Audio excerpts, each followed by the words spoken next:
Welcome back to another episode of the Casey Campbell Podcast. Casey Campbell with you, of course. Pleased to be joined by Chris Nunes, of course, from the MX-5, Mazda MX-5 Cup Series. Of course, we'll run at Daytona on Friday.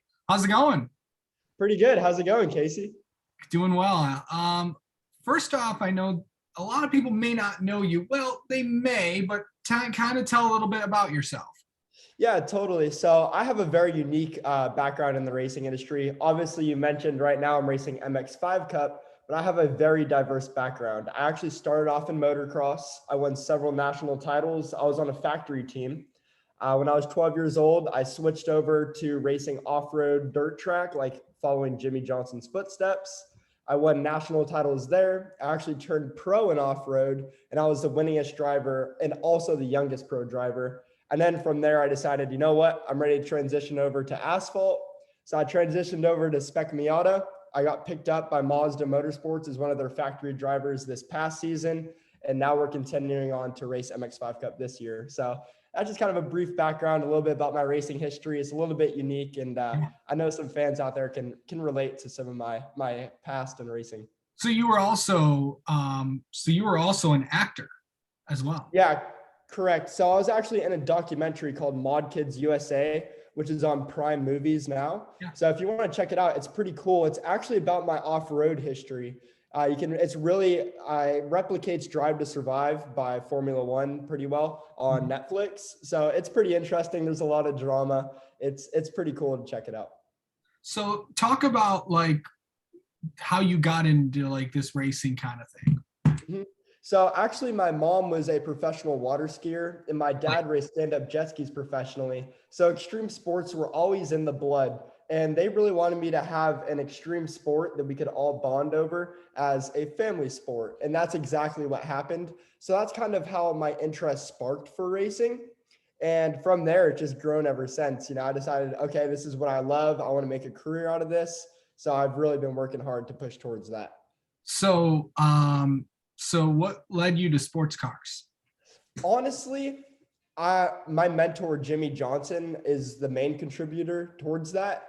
However, I chose to race Mazdas as they have such a great ladder program. Myself, I don't have large amounts of funding. It would be nearly impossible to make it into this IMSA class racing MX-5 Cup without some good backing, and Mazda really changed my life on that. So the reason why I went to sports cars is just because of that good ladder program. Literally, it pushed me from racing a Spec Miata into the professional racing classes on a very limited budget. And that's something very unique we don't see in many platforms of racing. So that's ultimately why I chose to go to sports cars and in specific a Mazda. So you mentioned, for a lot of people that don't know Jimmy Johnson, of course, obviously 7-time NASCAR champion, yep. But Jimmy's also kind of mentored a lot of young drivers over his career. I know doesn't get talked about enough, but how did you meet him? So I actually haven't even got to meet Jimmy Johnson yet. I've had a few emails with him. But the main reason why I look up to him as a mentor is actually not as much his racing talent. You did mention 7-time NASCAR champion, but he is very good off track. He's really a people person. Yeah. He has a big heart. He's from my hometown, El Cajon, California. So it's pretty cool to be able to have a legend like that I can look up to, follow his footsteps since he's been successful. And in some ways, actually myself having some more success on the way up like he has. So I haven't actually got to meet him yet, unfortunately. Someday soon, hopefully. But yeah, he's definitely a great person. So I mean, he is at the Rolex this weekend. So exactly. So maybe we'll have to get him on the podcast too and talk some more. That'd be a lot of fun. And yeah, I mean, obviously, from knowing Jimmy for a long time, it's definitely someone you want to go through and all that stuff. But absolutely. So let's talk about what I know that with all this stuff in MX-5, what are we expecting out of your team this year? Who are you driving for? So I'm actually driving for a new team this year. It was the most low budget option we had. And I'm also moving to Georgia for my professional racing. And this shop was really close by. It's about 5 minutes away from my place of residence. I'm racing with a team called Formidable Racing Development, FRD. It's myself and one rookie named Joey Antonaccio, who's a huge talent.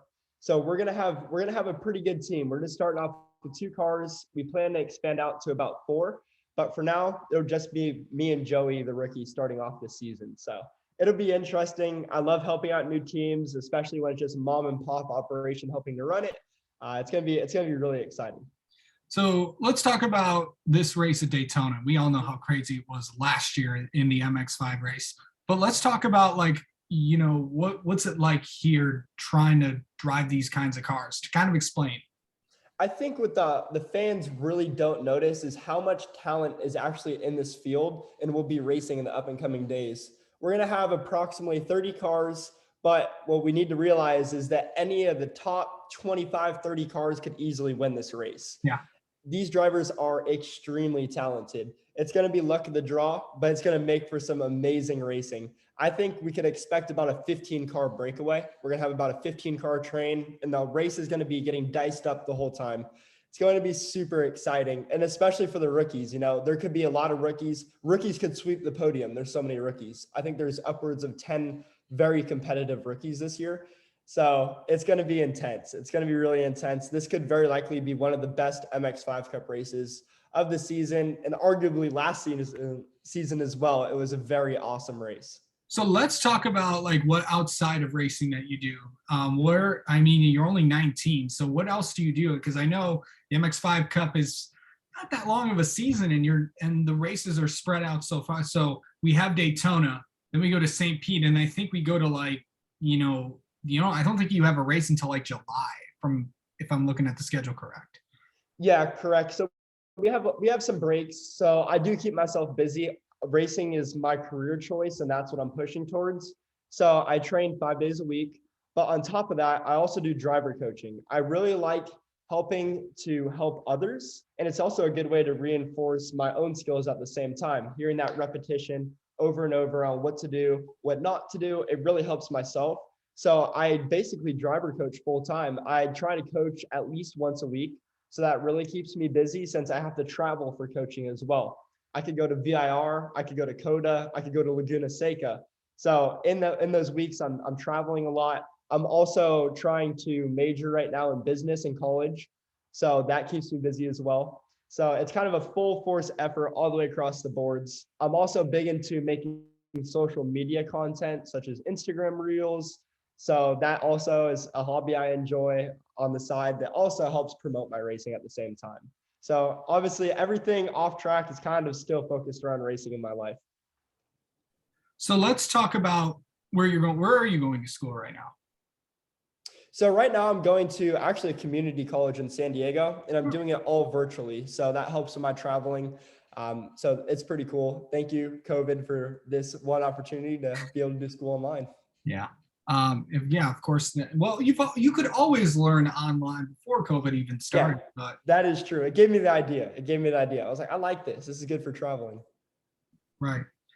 So let's talk about this upcoming season. What are we going to expect out of you this year? So I'm going to push hard. Truthfully, there is a lot of competition, and it's ultimately going to come down to who can work the best with their team, be able to put down the best driving talent, and most importantly, staying consistent.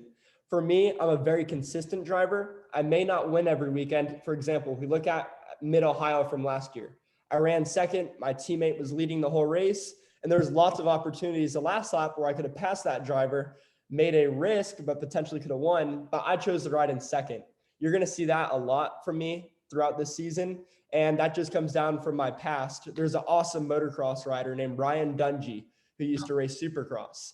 He wouldn't always necessarily win, but he was always in top 5, always pushing for those top 5s. That's my goal for the season. We need to push for top 5s, and I need to be in top 5 every race, because throughout the season, other top guys are going to have car malfunctions. They're going to have incidents on course where it's going to push them down. So I'm really going to stay consistent. I'm going to get those top 5s, might get a few wins, but overall, that's what I'm hoping is going to get me on first, second, or third overall at the end of the season. So a little bit of a different strategy from what most people would do, but that's just what's been successful for my racing history. So I'm going to keep going on with that strategy. All right.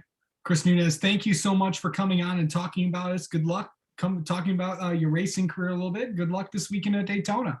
Thank you. I hope you all enjoy watching the race. It's going to be absolutely insane. If you get into the pits, You can come by, say hi, I'll let you sit in my car, start it. We'll get some good social media content. And of course, my Instagram handle is @Chris2Nunes. So you can get in contact with me through there as well if you want to come to the events and have some fun.